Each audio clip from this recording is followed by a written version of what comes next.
चलिए तो हम लोग नेक्स्ट क्लास लेके आ गए हैं। स्टडी विद कॉन्सेप्ट के चैनल में आपका स्वागत है। अगर पिछली वीडियो मेरा आप लोगों ने नहीं देखा है तो जाकर देख लीजिएगा दोस्तों, आपके लिए बहुत ही हेल्प साबित होगा। चलिए हम लोग वीडियो स्टार्ट करते हैं। क्वेश्चन नंबर 141 से। चलिए, निम्न में से मौखिक संचार का उदाहरण है। चौराहे पर सिग्नल हरे से लाल रंग का हो गया। विजय ने टेरेस पर खड़े होकर ऊंचे स्वर में कविता पढ़ी। बच्चा माँ का ध्यान खींचने के लिए रो रहा था। सुनीता ने विनीत को पत्र पढ़कर सुनाया। तो इसका आंसर हो जाएगा ऑप्शन नंबर डी। यहाँ पे डी हो जाएगा मौखिक संचार का ऑप्शन। चलिए नेक्स्ट क्वेश्चन दोस्तों, मौखिक में बातचीत करने वाला। वर्तमान आधुनिक शिक्षा एवं उसका स्वरूप है। छात्रों के लिए लगभग व्यर्थ, छात्रों के लिए गलत, शेष सब के लिए सही, अत्यंत उपयुक्त एवं भिन्नताओं पर आधारित, छात्रों को दिशा देने में असमर्थ। तो इसका आंसर हो जाएगा ऑप्शन नंबर डी। चलिए नेक्स्ट क्वेश्चन दोस्तों, सामूहिक खेलों के छात्र को कौन सा लाभ होता है? उत्तरदायित्व निभाने के गुण का विकास, मिलकर कार्य करने की ट्रेनिंग, नियम पालन करने का अभ्यास। तो इसका आंसर हो जाएगा ऑप्शन नंबर डी दोस्तों, तीनों। नेक्स्ट क्वेश्चन देख लेते हैं हम लोग। नेक्स्ट क्वेश्चन, स्कूली शिक्षा की गुणवत्ता विशेष रूप से निर्भर करती है आधारभूत सुविधाएं से, वित्तीय प्रावधान से, अंतर्राष्ट्रीय सहयोग से, शिक्षक शिक्षा की गुणवत्ता से। तो इसका आंसर हो जाएगा ऑप्शन नंबर डी, शिक्षक शिक्षा की गुणवत्ता से। नेक्स्ट नंबर, छात्रों में आत्म अनुशासन के विकास के लिए किस बात पर जोर दिया जाना चाहिए? अनुशासन बनाए रखने के लिए सख्त आदेश, छात्रों में उत्तरदायित्व की भावना के विकास पर, प्रगतिशील शिक्षा के अंतर्गत आत्म नुकसान के विकास पर जोर नहीं दिया जाता, आत्मा नुकसान के लिए विभिन्न दृष्टाओं द्वारा बालकों को समझने पर। तो इसका आंसर हो जाएगा ऑप्शन नंबर बी, छात्रों में उत्तरदायित्व की भावना को विकास करने के लिए। नेक्स्ट क्वेश्चन, शिक्षकों को राष्ट्रीय भावना विकास हेतु क्या कदम उठाना चाहिए? ऑप्शन ए, राष्ट्रीय भाषा का अधिकाधिक प्रयोग करना चाहिए। विद्यालय में ऐसे कार्यक्रम का आयोजन करना चाहिए जिससे छात्रों में राष्ट्रीय भावना जागे। पूरे राष्ट्र के लिए एक ही जैसे विषय वस्तु की वकालत करनी चाहिए। राष्ट्रीयता के विरोधी तत्वों का दमन करना चाहिए। तो इसका आंसर हो जाएगा ऑप्शन नंबर बी, विद्यालय में ऐसे कार्यक्रम करने चाहिए।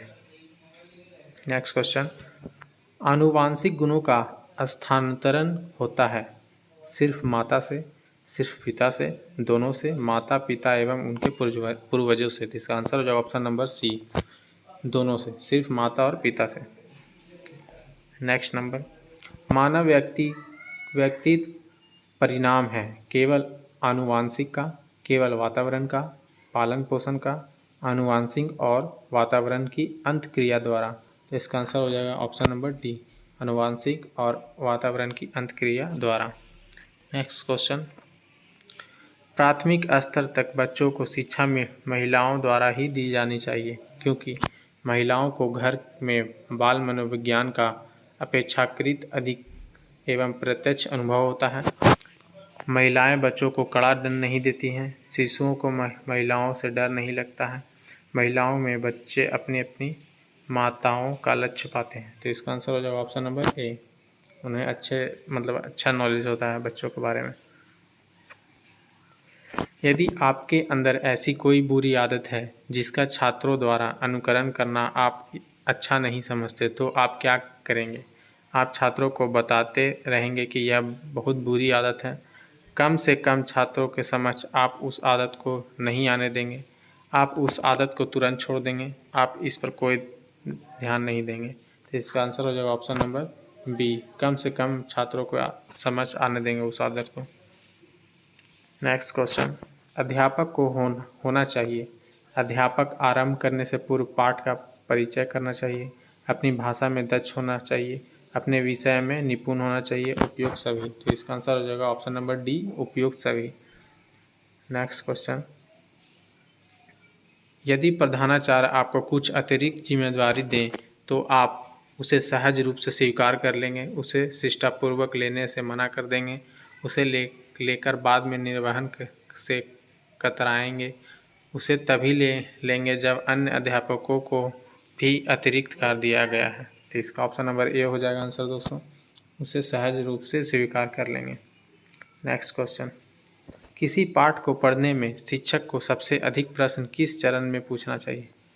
प्रस्तावना चरण में, पुनरावृत्ति चरण में, विकास चरण में, इनमें से कोई नहीं। तो इसका आंसर हो जाएगा ऑप्शन नंबर सी, विकास चरण में पूछना चाहिए।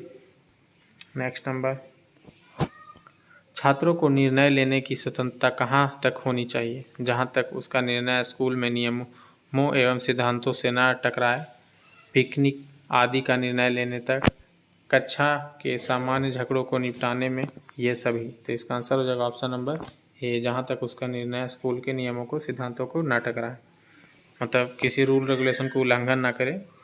चलिए नेक्स्ट क्वेश्चन दोस्तों, छात्रों को तात्कालिक प्रेरणाएं प्राप्त हो सकती हैं। छात्रों को डांटने फटकारने से, छात्रों को महापुरुषों के जीवन के उदाहरण देने से, छात्रों को पुरस्कृत करने से, छात्रों को व्याख्यान देने से। तो इसका आंसर हो जाएगा ऑप्शन नंबर सी, छात्रों को पुरस्कृत करने से। नेक्स्ट क्वेश्चन, हकलाने वाले छात्र के प्रति आपका क्या रवैया होगा? उसे उचित शिक्षण सामग्री की सहायता से पढ़ाया जाएगा, उसके साथ सहानुभूतिपूर्ण रवैया रखा जाएगा, यह समझना है कि ऐसे लोगों को पढ़ाना बेकार है, इनमें से कोई नहीं। तो इसका आंसर हो जाएगा ऑप्शन नंबर बी, उसके साथ सहानुभूति एक पूर्ण रवैया रखना चाहिए। नेक्स्ट, प्रश्न लिखित, निम्नलिखित प्रश्नों में से कौन सा प्रश्न समस्या प्रधान है? यदि पृथ्वी पर सारी वनस्पतियां नष्ट हो जाए तो क्या होगा? औरंगजेब की मराठा नीति के कुछ परिणाम निकालें। सूती कपड़े किस वस्तु से बनते हैं? गुजरात में खदानों की मुख्य फसल कौन सी है? इसका आंसर हो जाएगा option number A. Next question,